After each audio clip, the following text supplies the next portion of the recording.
Кандайсың? Жакшы. Карызды шашпай берем деп кой. Региондор талап атат бизде.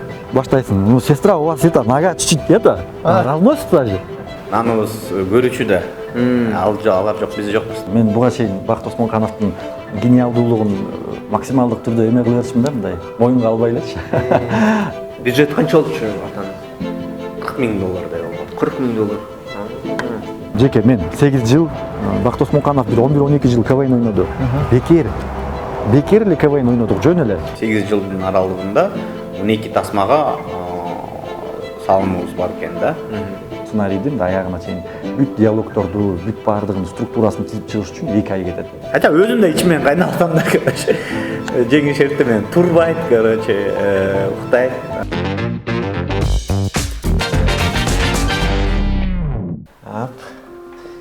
MB Pro Studio. В поисках мамы. Биринчиси, экинчиси. Бир тууганчык, эки адам деген шоу, телешоу. Айыл Кем, Такебай 2 билишим боюнча. План Б, Герой моей девушки, Напарниктер 2 жана Ата тасма. Ушулардан тышкары, но жакында эле чыккан биз билген тасмасы Аяш деген тасма кинотеатрга чыккан болчу. Ушундай сонун ийгиликтүү тасмалар жараткан топтун уясына, мындайча айтканда студияга, компанияга конокко келдик. Кандайсың? Жакшы. Акыры жеттик сага. Акыры жеттиңер мага. Бул жактадан көрүп койдум. Бул жакта монтажная, постпродакшн болгон жер. Бул 3-чү эмебиз, Адилет деген продюсерибиз. Өзү юрист по образованию, бирок неудачный юрист да. Больше творческая личность. Больше творческая личность деген. Жакынкы арадан бери бир 2-3 жылдан бери мындай жакын эметебиз го, мындай мамиледе. Көрүшүп сүйлөшүп туруп деген эле. Карызды шашпай берем деп кой. Кандай болду жумуш? Азыркы мына кино бүттү, азыр көбүнчө Кино бүтө элек, кино болуп атат кинотеатрларда.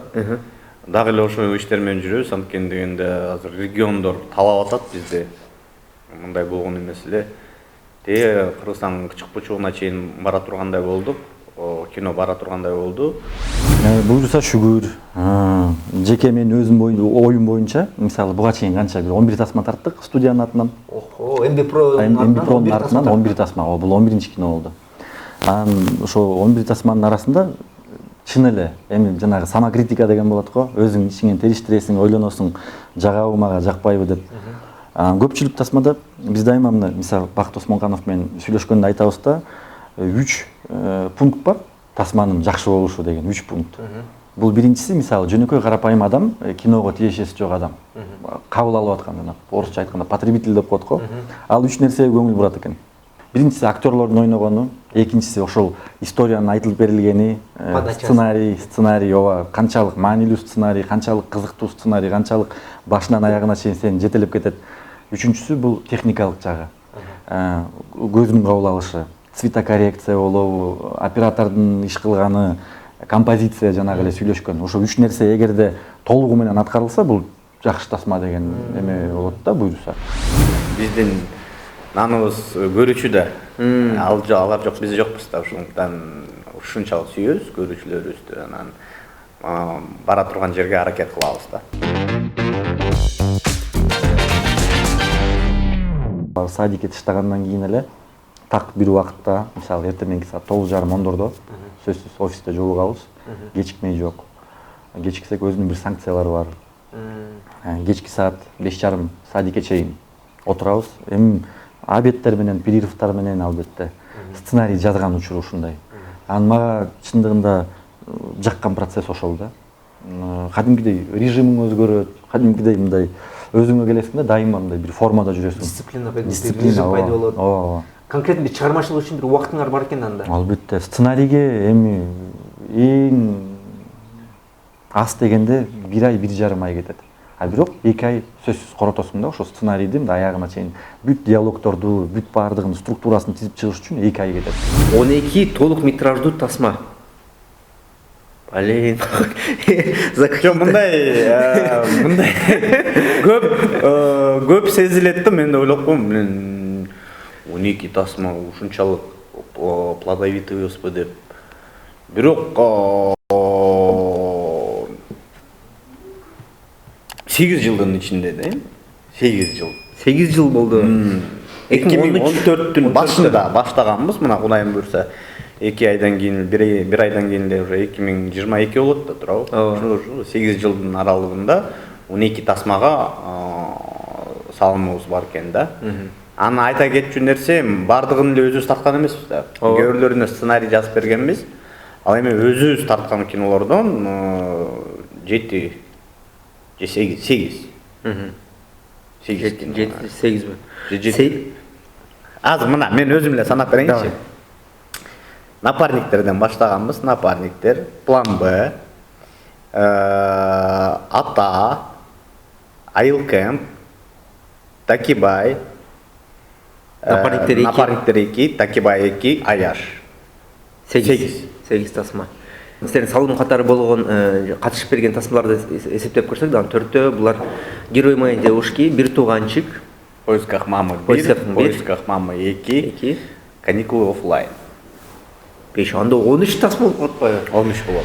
12-нчи тасма экен. Мен алдап коюп турдум башында эле. 11 эмес, 12-нчи тасма достор. Азыркы чыгармачыл жамааттын тажрыйбасында, копилкасында Аяш деген тасма. Аяш айтканча баскылай кетели. Өзгөчө бир рекордторду урду да бул дагы. Ушул боюнча биринчи жуманын сбору боюнча ооба. Жаңы рекорд бурса. Эми жеке өзүбүз үчүн рекорд жана мактангандай көрүнбөсүн, бирок эми Россия Федерациясында, Москва шаарында, деги эле башка Россиянын кинотеатрларында биз өзүбүз барып кыдырып койгон жокпуз, бирок кинобуз менен ар бир шаарларга коюп чыкты. Бирок мындай өзгөчө бир рекордтой сезилди бизге. Анан эми уюштуруучулардын айтымы боюнча бул мындай буга чейин болгон эмес. Ушунчалык элдер мисалы кинотеатрга батпай кетип калды. Биз ошол эле Красноярск шаарына кайра келип экинчи жолу коюп аткан учурлар болуп атты. Ошол 12 тасманын 13 тасманы айтпайын, 8 тасманын бардыгы өзүнүн бюджетин актап, прибыль алып келген тасмалар болду. Атадан тышкары. Ата кичине творческий вклад катары эсептеп коюлду атаныч. Ал көбүнчө аны сен билсең деле керек эле, тартып атканда бул көбүнчө касса үчүн эмес. Продюсерге баштап атканда эле айткан, бул бизге акча алып келиши мүмкүн эмес, бирок чыгармачыл адам катары мага ушундай кичине свежий воздух, свежее дыхание, свежий воздух, не деп атам. Свежее, что-то свежее керек болду да. Кичине юмордан ал кезде кичине тажадым эле. Анан койду кичине башкача жанрда тартайын деп көрүп, анын үстүндө мен өзүм кызыктырышын жакшы көрөм да. Анда ошондой еще башталган комментарийлер, ой, силер комедиялер тарта бересиңер, мындай драма тартып көргүлөчү. Драма тарттык, драма ийгиликтүү болду. Кинотеатрлардын айтымы боюнча ушул бардык мындай драма кинолордун арасында биздики эң ийгиликтүү болду да, в плане кассовый сборлор боюнча. Албетте өзүн өзү актаган жок, бирок кичине эле калган актаганга. Көп деле чыгым болгон жокпуз, аябай. Бюджет канча болчу атанын? $40 000 деп болот. $40 000. $40 000 бирок чын көп эле эмгек кетти, кыйын экен, драма деле тарткан, бирок эмоционально мага көп жаккан жок. Закрытый показда отурасың, анан кино бүткөндөн кийин элим бар эле шишип эле, кызарып эле, деп чыгып атсам, мен биз башкача энергетика көнгөнбүз да. Күлүп, ха-ха, кол чабып, сүйүнүп, шамдай болуп чыккандар. Андан кичине башкача энергетика аласың да. Ал более мындай созидательный энергетика экен да. Ыйлаганда адам кичине чорно энергетика мындай болот экен да. Тяжелая. Оор энергетика экен да. Ошол энергетика көп чаккан жок мага. Ошондуктан өзүм билген эле юмор жаатында эле эмгек кыла берейин дедим. Азырынча. Албетте сөзсүз түрдө башка жанрдагы кинолорду дагы аркылайбыз буюрса. Тасма деген эме да жыл өтөбү, кылым өтөбү баары бир мындай кабыл алсаң, ошону нормально кабыл алсаң, демек ал жанагы 3 критерий аткарылгандай болот да. Мен Бир тууганчик жагынан бир критерий балким аксап аткан го деп ойлойм да. Жеке менин оюм, эми техникалык жагы. Чын айтыш керек эми. Техникалык жагынан өтө мен өзүм мындай айтып атпаймынбы. Кино жаатында эми биз эми эле баштап келаткан балдарданбыз. Ошол себептен аябай чоң сынга алгым келбейт. Ошончо дагы техникалык жагы азыр көрсөң көзүң ачышат да. Ошол убакыт үчүн, ошол мүмкүнчүлүктөр үчүн, ошол болуп аткан мүмкүнчүлүктөр үчүн негизи неплохо. Жок, мен айткан жокмун, мисалы жана камеранын баалуулугун айткан жокмун. Жөн гана мисалы оператордун кылган жумушу, композиция жагынан, түс боюнча, үн боюнча, звук жана тасмадагы интершум болобу, эмне болот, сүйлөгөн сөздөрү, ошол жагынан мен оюмча бул жооп бере албайт го деп ойлойм, жеке менин оюм. Технически көп косяктар болгон, мен деген өзүм кичине шашмамын да. Оператор айтса деле укчу эмесмин да, муякта режим болбойт да, азыр өлөт. Жок, давай тарт, нормально деп ойлойм. Мен буга чейин Бакыт Осмонкановдун гениалдуулугун максималдык түрдө эме кылып берчимин да, мындай моюнга албай элечи. Напарниктерди тарттык, жаман кыйналдык. Анткени көп нерсени билбечимин анда напарниктер. Бирок ага чейин 2 кино тажрыйба болсо дагы все равно Дебюттук тасмалдоо напарниктер. Азыр мисалы үчүн биз кинолордо 20-25 съемочный күндө тартсак, ал кезде напарниктерди 40-ка жакын съемочный күн кылгам. Планирование бир аз башка вообще да, мындай болду. Сценарий жазылды. 4 күндөн кийин эле съемка башталды да. Аны билген эмесмин да. Планирование вообще КПП все аябай важный нерсе да. Мисалы үчүн биз планирование көбүрөөк убакыт кетиребиз, чем эме съемкаларга карагандачы. Жок дегенде бер жагы эле 2 ай кетиребиз. Баердан алып, бүт локацияларды тактап, актерлорду тактап, костюмдарды эме реквизиттерди полный баардыгы даяр болгондон кийин гана съемканы баштайбыз и намного легче да. То есть ага все равно тажрыйба аркылуу келет экенсиң да. Все равно да. И напарниктерде дагы эмнеси жаман, полноценного кастинга жок болду да. Были такие моменты, мага могул актер, мындай ролго актер келет, керек болот атат десем, ошол күнү тапчыбыз да, короче. Ар бир адам амбициясы бар. Мен өзүм амбицияларым бар, анын амбициялары бар. Сценарий жазып аткан учурда ал дайыма бир нерсе деп айтат, мисалы, мен эми каршы чыгыш үчүн эле эмес, мен өзүм оюм бар. Мындай балким мындай болот, балким мындай. Аны орустарда сөз бар го жана, в споре рождается истина дегенчи. Ошол истинага мындай чукулап келип, мындай талаш тартыш болуп атыптыр, бир эмеге чындыкка келебиз да. Кудайга шүгүр, билин, башында баштап атканда биз мынтип ойлогон эмес элек да. Азыр болсо силер менен чогуу санадык, 13 тасма экен, 13 тасма баардыгы ийгиликтүү, бир дагы провал жок дегендей. Мисалы үчүн ошол эле ата көп жакшы финанс алып келбесе дагы чыгармачылык жактан дагы чоң ийгиликтерге жетишти. Жакшы сөздөрдү уктук, чоң режиссер агайлардан, эжелерден. Ал деле бизге бир чыгармачылыгыбызга түрткү сонун болду да. Мисалы, жиндеме чырагым деп, ал фраза негизи эле башында Курманжандатка тасмасынан кийин пайда болгон. Азиз Мурадилаев байкебиз Элина Абай кызына келип, атың ким, чырагым деп. Анткени эми ал эч кимге эсте калган жок ошол убакта. Эч ким эми анткени бул башка жанрдагы юмор, негизи юмордун площадкасында айтылган вирусный бир фразалар бат элге кабыл алынат да. Анткени бул үлкүмүштүү, анткени бул отсылка берет сага.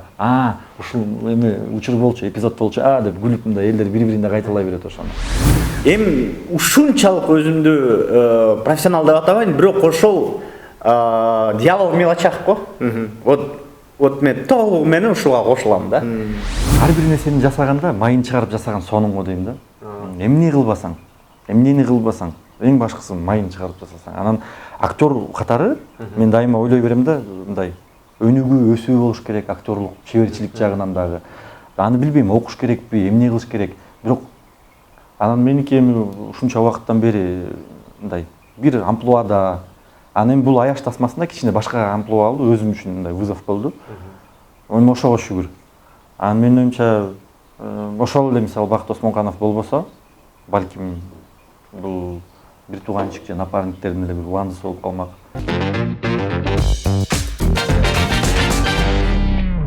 Биз жыл сайын, проект сайын ошол мелочтардын баарын учитывать эткенге аракет кылабыз да. Полностью. бут кийим эмне болуп атат, эмес эмне болуп атат, ушундай нерселерди да. Менин оюмча Бакыт Осмонкановтой чындыгында эле өз ишин сүйүп, ошол кесипти сүйүп, эч нерсеге карабай, башынан аягына чейин мындай тытынып, эми Бакыт Осмонкановду баары эле мындай көргөндө эмне ой келет, бирок аны профессионал катары өзүнүн жумушун аткарып аткан кезде эч ким көрө элек да. Бул адам тынбайт го. Тынбайт чиркин. Если я не лидер в какой-нибудь области, то зачем я этим занимаюсь? Ну вот менин характерим ушундай да. Эгерде бирдеме алектенсе, мен обязательно лидерлердин арасына кириш керекмин да. Болбосо коебу. 4 кишини жөнүнө алып туруп эле бир машинеге салып туруп эле анан ошонун үстүндө бир сонун нерсени айланып салыш. Бир деле оор, аябай оор. Кино жаратуучулары сен деле айтасың го. Чын эле бул оор болот го. Жөн эле бир машинеде бир кийимдер менен отуруп алып эле, монтип алып эле кечке ошону эле. Бир эле мындай ситуация, бирок ошол ситуациянын наполнениясы ар башка. Сүйлөгөнү, диалогу, ситуация. Ошо камераны илиш, ошол машинеге илиш. Бул деген ушунчалык чоң убакыт. Жеке мен үчүн. Жарым саат эгерде ошону 40 мүнөт ошонун баарын даярдайт да, камерага илиш эле. Бул бир азап. Ошол камераны перестраивать этиш. Биз дегенен бир эле камера менен тартып атабыз да. Бизде Голливудтагыдай 2-3 камера ар кайсы жактан ар кандай кылып тартыш. Кайсы камера тартып? Sony. Sony Alpha 7 Пейлди кенен коюш керек. Анан желательно никого не обидеть, да, бул эң жаман нерсе да, мисалы үчүн мен кээ радистерге кичине жаман төлөп койсоң, анан туда-сюда. И мен эмени аябай жаман көрөм. Жанагындай кысылып каласың го, билим, вот в ресурсах. Мне нужно, чтобы все бардыгы четко было. Всем более-менее должно быть комфортно. Болуш керек да. А для комфорта сөзсүз түрдө каражат керек да. Бизге вызов болду да, блин, кыйын экен, бирок чын жолду тартканча анткендигинен Бишкекте го бардык связьтар хоп чалдым тык. А тияка чыккандан кийин уже көздөрүң алаңдап калат экен, кимден сураганын билбей калат экенсиң. Кайсы жерде тартып жүрдүңөр? Кочкорго бардык, Ысыкөлгө бардык, короче, Кажы Сайга бардык. Ушинтип эле тартып эле жүрдүк. Анан оор экен, чын эле. Анан еще машинабыз постоянно сынып калат, эски машина да. Бир дубль, башка рөлдөгү машина. Башка рөлдөгү машина. 2 дубль жасасаң эле токтоп калат. Короче, анан кайра ошону деген же майын куюш керек, же суусун куюш керек, же эстого алып барыш керек. Анын үстүндө ичинде кондиционер деген жок, темир обшивкасы жок. Күн урганда сыртта 35 градус болсо, ичинде 45 градус болуп атып, ушундай аябай оор нерсе. Актерлер тердик. Тер, гримдин баары өлүп атты, короче. Жеңишти мурду кечке эле түшүп калат да. Эң негизгиси, эң менин оюмча оору бул сценарий, жана эң мен үчүн жеке кайф бул сценарий да. Ошону жазмай, ошону ойлонмой, анан жакшы бир тамаша ойлоп чыгып калсаң, жакшы ситуацияны, жакшы бир эпизод мындай болуп калса, ошону кечке башыңды айлантып, мындай элестете бересиң да. Сиздердин учуруңарда эң кымбат кадр ким болду? Адистерденчи ушул тасмаңарда? Оператор да. Оператор и художник. Ну, это бардык эле кинодо ошондой. Оператор, художник, монтажер, звукорежиссер. Вот самые дорогие специалисты. Это бирок алар уже после актеров и или биздикинде башкачабы? Бизде все-таки операторлор чем актерлорго караганда кымбатыраак. Ну, по-разному же, да? По-разному. То есть эң көп алган бул сөзсүз түрдө главный актерлор, анан вот основная группа постановщиков. То есть это автор сценария, режиссер и художник-постановщик, наверное. Художник-постановщик, оператор-постановщик и режиссер монтажа деген нерселер. Вот группа постановщиков эң кымбат адистер болот. Андан соң эң кымбат бул башка актерлор. Башка каармандар. Эмнеден башка актерлор бир жагынан топ-топкон мээнети, репутациясы, тажрыйбасы ошонун баары бар. Экинчи анын узнаваемость. Мындай доход эмес беле, чтобы заработать миллион, ты не можешь потратить 10 долларов, да? То есть, чтобы заработать миллион, надо потратить как минимум 100 тысяч, да? То есть, это очень редко бывает, когда сен, мисалы үчүн, $10 000 киргизип туруп, деген акча чыгарганчы. Но андай примерлер да бар. мисалы үчүн ошол паранормальное явление $10,000 тартылган кино го вроде бы. Ооба. Канча Где-то миллион? приблизительно 250 миллиондай тапкан. Это, ну, редкость, да. А так, чтобы заработать миллион, надо потратить миллион, да, короче, ушундай сыяктуу, да. Аракет кылабыз, даже эпизоддогу ролдорго профессиональный актерлорду алгангачы. Ушунчалык ушул деңгээлге жеттик да, Кудай буюрса. Бир дарак турган болсо, дарактан профессионал болсун деп келсеңер да, кадрда. Максималдуу түрдө фактурный дарак болуш керек да. Ал даракты биринчи табыш керек. Калып туруп, алып келип мына жерге көмүп койгула дейсиң. Же болсо ошол жака барыш керек да.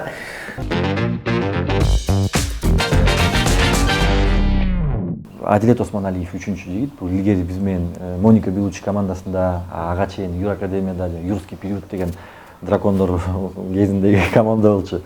Менин курсташым болчу, экөөбүз бир командада баштаганбыз. Анан кийин Моника Белучи болгон кезде экөөбүз чогуу Юр Академиядан биз экөөбүз эле кошулганбыз. Бул биздин сценарий жазып атканда балдарга да рахмат, Адилет, жеңиш бар. Биз аябай көп убакыт кетиребиз сценарийге. Чын бизге бул аябай маанилүү, өсүш болуш керек да. То есть бир жерде эле такалып туруп калсак, анда ошо уже биз студияны жабыш керек болуп калат. Анткени деген эң чоң критик өзүбүзгө өзүбүз да. То есть адамдар эмес, башка бир критик келип жамандап, мындай өлтүрүп салса деле комментарийлер менен бизге хоть бы хны да, бирок өзүбүзгө жанагындай разочарование болуп калсак, бул эң жаман нерсе. Чынын айтканда, мисалы акыркы 4 жылда, 5 жылдагы кинодон киного чынында эле өсүү бар деп айтыша аласыз да. Бакыттын мен барсам бир стилде, бир жанрда бир эликсир успехын тапса, ошонун ичинде эле калып кетпейт. Чындап эле изденип туруп, ар бир кийинки кадамы бир аз жакшыраак, башкачараак кылып тартып келди деп. Ошондой эле акыркы Аячты кинотеатрда көрдүк. Чакырып койгонуңа рахмат. Бул мактоо катары болбосун, достор. Мен ошо чыккандан кийин өзүм стористеримди да чыгарып кеттим. Шундой эле мындай ыйлагың деле келет, күлгүң деле келет, күлүп аткан жерден ыйлагың келип кетет, ыйлап жаткан жерден күлүп бересиң деле да. Ошончолук вот такие смешанные эмоции. Я не знаю, как ты это сделал. То есть эстетическое наслаждение, мындай кайф менен чыктым да, чынын айтканда. Рахмат. Бул биздин максат да, кино жаатында сен эле жүрөсүң. Очень важно вот спектр эмоций, чтобы зритель испытал, да. Сон нерсе да күлүп да, ыйлап да, переживать дагы, жинденип дагы. Менин оюмча эң мыкты реклама, эң сонун реклама бул сарафан. Цыганское радио деп коет го. Эл бири-бирине айтса эле, мисалы, бүгүн кинону көрүп келдим, жакшы экен, сен да көрүп кой деп. Мен деле мисалы ошентип тандайм. Эмне болбосун? Бир услуга болобу, же болбосо бир товар болобу, бир гана сарафандын артынан. Мага эгерде бирөө айтып койсо, могу конфет сонун экен, мындай ичинде аябай сонун эмес деп бир 3-4 кишиден уксам болду, мен сөзсүз ошо конфетти алам да. Ар кандай эмоцияларды көрүүчүдөн чыгарып алыш керек да. Бул биринчиден, экинчиден көрүүчүлөр ушул геройлордо, персонаждарда же өзүн, же соседин, же тууганын тааныш керек да. Бул деген жашоодогу персонаждар болуш керек да. Бул образдарды жаратуудагы нюанстарын деталь. Кандай гана образ болбосун, это вот ой, бул мындай эме, мындай киши жок деген болбош керек да. Это вот ошого биздин, менин оюмча, кинолорубуздун ийгилигинин сыры ошондо да, биз максималдуу түрдө жашоодон алганга аракет кылабыз. Албетте художественно где-то утрируем, художественно, художественно где-то приукрашиваем дегендей. Мисалы, эми баарыбызда ушундай бир тааныган бир түгөйлөр бар болуш керек дейм да. Мен деле тааныйм ушундай түгөйлөрдүчү, бири-бири менен дайыма мындай кырылышып эле түшүнбөстүк болуп эле. Бирок сүйүшөт. Анан, менин оюмча, жеке мен үчүн чоң эме болду да, жанагы орусча айтканда вызов болду да. Ошол үй бүлөнү чагылдырыш, көрсөтүш. Анан эми кадр ичинде кадимкидей түгөй болуш. Бул оор эле чын. Десеңер, мисалы үчүн Кажы Сайда бир жума 25 адам жүрдүк. 25 адам бир жерде бир жума жүргөндө ызычуу точно чыгат да. Эптеп араң келдик да, бирибизди көргүбүз келбей. Кандай ызычуулар чыгат? Эми мындай да, это жан Дом 2 сыяктуу эле да. Башында баары милый, добрый, анан все равно, мисалы үчүн, ар кайсы комнаталарда жашайсың, у кого-то своя зона комфорта, да, мисалы үчүн, кто-то не любит, когда вещи валяются дегендей, кто-то не любит, когда за собой тарелку не убирает дегендей. Ушундай сыяктуу нерселер көп да. Эми ар бирөө өзү индивидуальная личность, анан когда зона комфорта бузулганда уже эме башталат да, нерв, стресс. Анан жаман көрүп баштайсың адамдычы. Бир комнатада бир адамдан жашабайт да. 3 адам, 4. Биздин операторский группаларда 6 адам бир комнатада жашабатты. Короче, ушундай нерселер көп да. Это тонкий процесс да. Динара Багжыбаева менен ойногондо, Динара Багжыбаева баса. Бул дегенче тубаса талант да, чын эле. Ушунчалык энергетикасы күчтүү. Анан чындыгында эле эме чыгармачылыкты сүйгөн адамдар, эми чыгармачыл адамдар мындай болот го, таарынчаак кичине мындай мүнөзү башкача болуп, анан толкун сыяктуу, толкунсмал мындай. Бир туруп жакшы, бир туруп начар боло берет го, эми ар кандай учурлар. Анан эми билбейм, бири-бирибизди жакшы түшүнгөндөн го дейм, жакшы сүйлөшкөндөн, анан башынан баштап эле мындай биринчи жолукканда эле мындай экөөбүз жакшы мамиледе мындай эметтик да, мындай достой болуп кадимкидей. Оңой башталып кетти. Оңой башталып, анан дагы эми режиссердун задачасы. Как режиссер катары үстүнөн көрүп аттым да. И как мог мындай колман келишимче чечип маселелерди эметип аттым да, сглаживать этип аттым. Чыдап коелу. Хотя өзүм да ичимен кайналтам да, короче.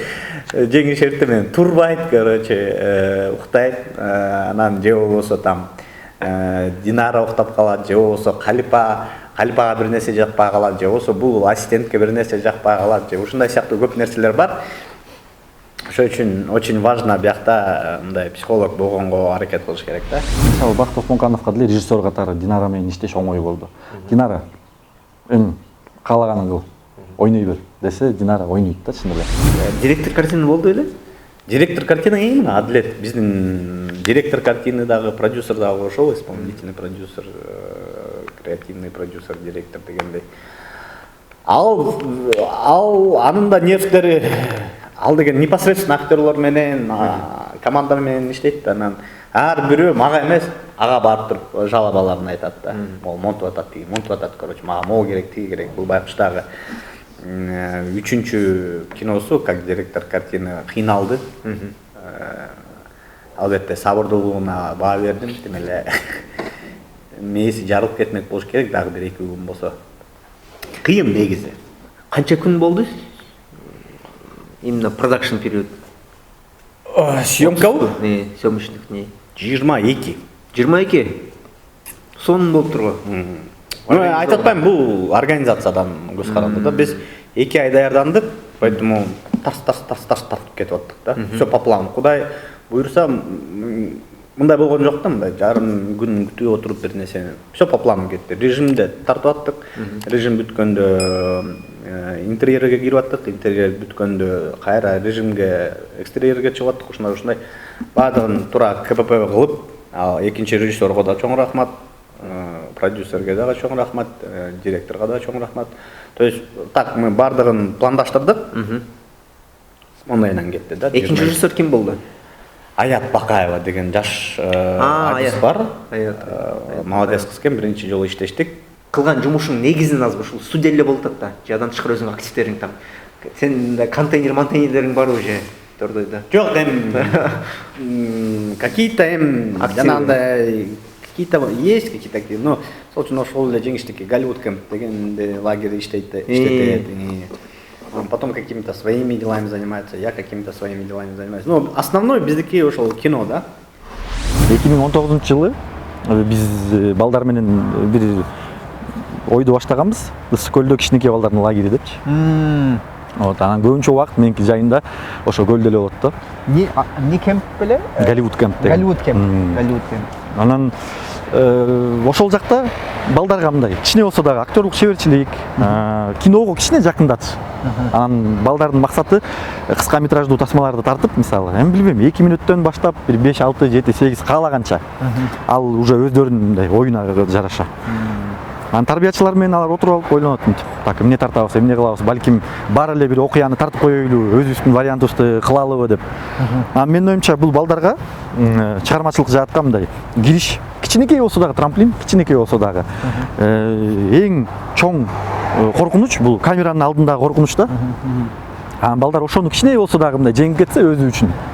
Анткени биз деген чоң режиссер, чоң бир оператор эмелер эмеспиз да, чтобы мындай чоң талаптарды коюп, мындай кыл деп кыйкырып, мындай комплекс калтыртпайт да. Эң биринчи ощущение, мисалы, эгерде жеңил болсо бирөө үчүн, Мисалы мен өзім примерім катары айта кетейин.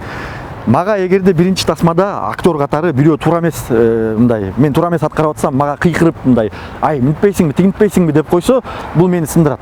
Бул мени сындырат. Эртең бирсү күнү 1 жыл, 10 жыл, 20 жыл, ооба, мен унутам бул нерсени. Мен эч качан ал жакка киргим келбей калат. А эгерде башында мындай дос катары, бир тууган катары, байкең катары монтип эле, унутуп койчу деп, анан окшошпой калса, чогуу күлүп, ай молодец, кыла бер деп ушинтип койсо, профессионалдык деңгээлде кереги жок. Светтерди коюп, анан жана петличкаларды илип, эменин кереги жок. Бардыгы мындай, ушундай жеңил эле болсо, менин оюмча бул кичинекей трамплин. Келечекте ал сөзсүз мындай тасма болобу, эмне болбосун, өзүн өзү реализация кылып кеткенге толук мүмкүнчүлүгү болот да. Мындайда биз 15 жыл КВН бекер ойнодук да. Вот ушул кебетелерибизди раскачка кылып ушундай деңгээлге жетиш үчүн 15 жыл КВН бекер ойногонбуз да. Жана кагаздар үчүнчү, грамота.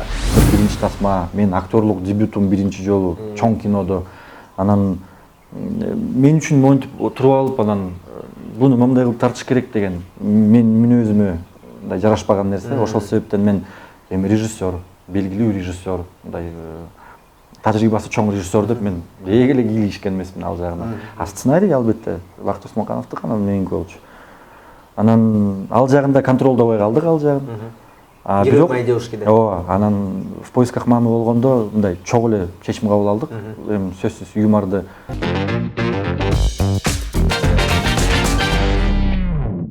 Мен 8 жыл, Бактос Моканов бир 11-12 жыл КВН ойноду. Бекер эле КВН ойнодук, жөн эле. Эчтеке алган жокпуз. Кайфовать этип аттык ошол нерседен. Бирок жашаганда акча керек го, ошол жагын кантип жабап кетип атат? Эми эптеп-септеп эле бир нерсе кылып аттык, эптеп эле. Жок, чын эле. Мен азыр эстесем ар кандай учурлар болгон, мындай ойго келип кеткен учур. Сочиде КВН ойноп жүргөн кезде бизге суточный деп 150 рубль берчи. Ар бир балага 150 рубль. Эң оор нерсе бул КВН бүткөндөн кийин. КВН бүттү. Эмне болду? Эң оор ошол. Чын эле. Неметесиң да, кадимкидей депрессия. 9-класстан кийин 9-дан 10-го көчүп аткан тапта вот бой аябай кетти да меники. Же 10-дон 11-ге мындай бойго кетип калдым. А бирок ал убакта боюм кичинекей эле мындай эми Ош базарда өзүнчө романтика болчу чын эле. Жа чын эле романтика болчу. Мындай эртең менен келесиң, өзүң кичинекей барсеткаң бар, ороп алгансың ошол барсетканы. Аялдардын бут кийими ошону тизип алып мындай баарын арчып тазалап. Анан ал болгондо дагы эметпейсиң, өзүңөрдүн табар эмес, под реализацию деп коет. Бирөөдөн реализацияга аласың бир бутун. Жөн эле бир бутун алып коюп койсуң. Ошентип топтойсуң толтура бут кийимдерди. Тизип алып, анан кичинекейлери асты жагында, мындай кичине чоңурактары өйдө жагына, мындай өзүнүн бир принциптери бар болчу ошону тизиштинчи. Аны мен азыр ойлоп көрсөм мындай толук түшүндүрүп бере албайм, бирок баардыгы ошондой кылып тизчи да. Тизгенде да витринаны жөнөкөй коробкалар болот го. Бут кийимдин коробкалары менен ошолор менен тизесиң. Ал жерде геометрия, черчение жардам берет. Туура коюп жана блоктордучу. Композиционно кооз кылып, үстүнөн материалды мынтип жаап, туура кылып туруп анан тизип саласың. Анан бут кийим кийгизип атканда мисалы кичинекей размер, эми размер жок болуп калат да. Чуркап барып туруп башка рядтан жанагы концептерин мисалы ооба. Бир Айгүл эжеге барасың. Айгүл эже, эме 38-чи размери барбы? Десең, ооба, бар, аласың. Алып кийгизсең, мындай болуп атат, тигиндей болуп атат. 39 чоң, 38 кичинекей, анан баштайсың. Ну, сестра, у вас это нога чуть-чуть это разносится даже. Сейчас жарко просто. Вы нормально одевайте. Поменьше берите, десең. Поменьше берите, он разносится. Ну, чуть-чуть одеваешь, он разносится. Потому что это же кожа настоящая. Зажигалка алып чыгып.